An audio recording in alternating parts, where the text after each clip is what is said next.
morning, guys. It's Ryan at Magnum Sports, and we wanted to shoot a short tutorial about fly casting with you all as an introduction to fly casting.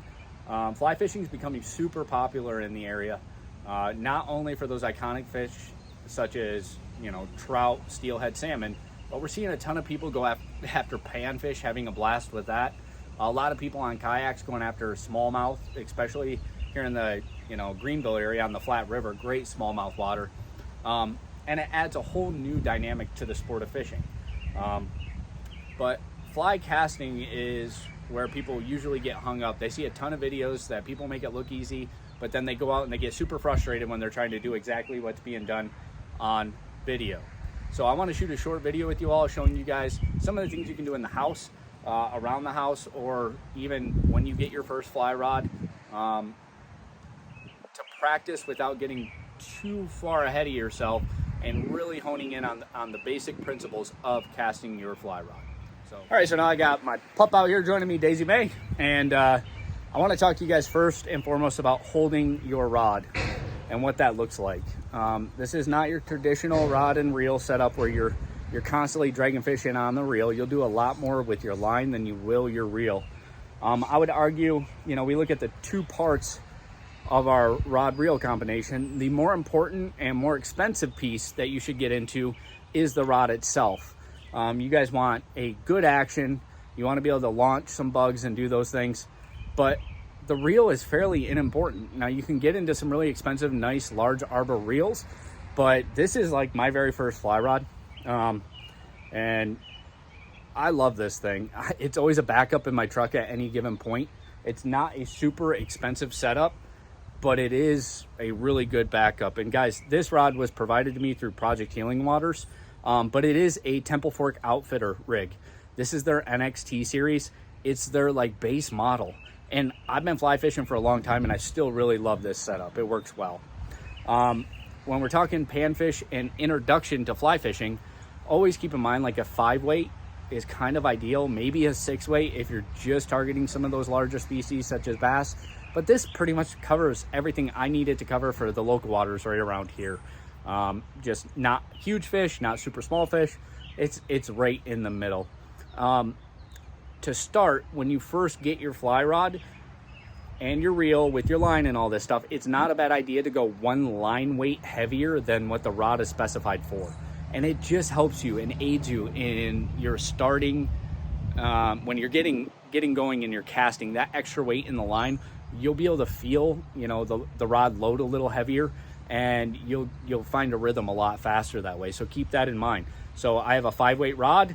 I have 5-weight line, but I've been fishing for a long time. What you guys are looking for is a 5-weight rod with a 6-weight line. All right, so your actual grip, like we started to talk about. You guys, it's not back here. It is right up towards the forward portion of your cork handle, okay?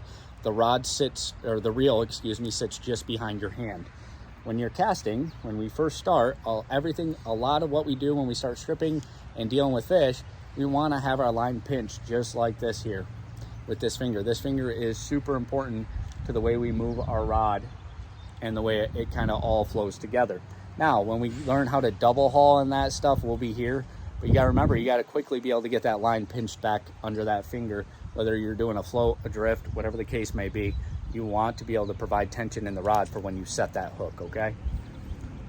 Now let's talk about the cast a little bit. There are two different major casts. There's actually several major casts, but we're going to talk about two main ones, which is your overhead cast, which is like this. And oftentimes what we see when people first start is what I'm doing right now. They're used to, conventional rod and reel. They kind of do this arc motion to cast. We don't do that in fly fishing. What we do is basically we follow the horizon, and ours is like this. It's straight. Look at my rod.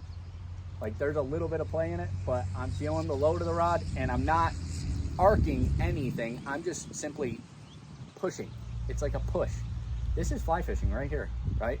And even if I didn't want to do that with my arm per se, I can simply do that motion with my hips, and it's actually really easy. You guys will see I actually stop my rod high and then bring it down for the presentation of the fly, just like so. But this is like an introductory, cast. This is where we should be. Use your hips, keep your hands on your line however you need to, And please, when you first start casting, don't start with a ton of line out there trying to shoot line. No, we're just trying to get you the idea of forming this loop, as it's called, in an overhead cast. So I'll step up so you guys can see my line a little bit and what I'm talking about. And we'll first work on the overhead cast. So I'm coming up, generating power, and I stop at like, you know, a 1 to 2 o'clock position if you're looking at a clock. And then I come forward and I stop at that 11 o'clock position. So I'm generating energy, stopping, generating energy, stopping. That's it. And that's why timing is so crucial. I can do this all, especially out of a sidearm position with my hips. Here, I'm doing it simply with my hands. And this is casting. That's it.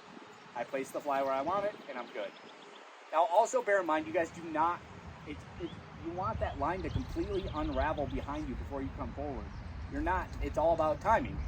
We're not looking for a crack, and you'll know what I'm talking about when you hear it. You'll hear a crack of the actual line. It's like a whip. You don't want that whip. We just want a nice, easy, watch your line unravel, come forward. Back, straight line, unravel, forward.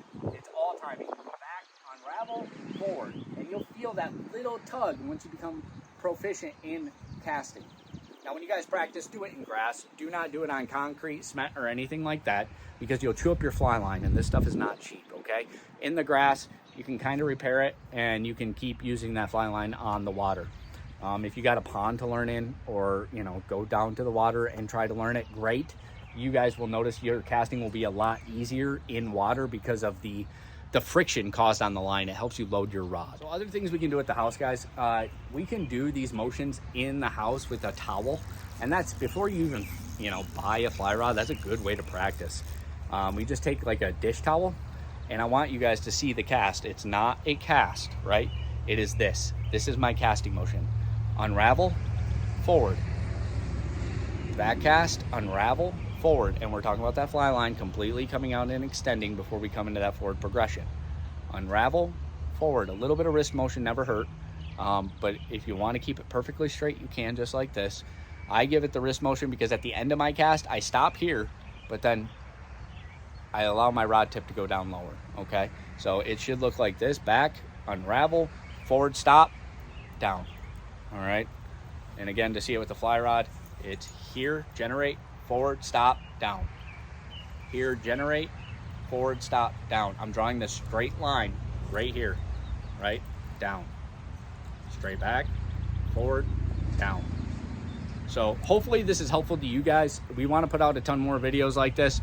We can talk about hauling, all kinds of things, roll casting, spay rods, so on and so forth, a spay cast.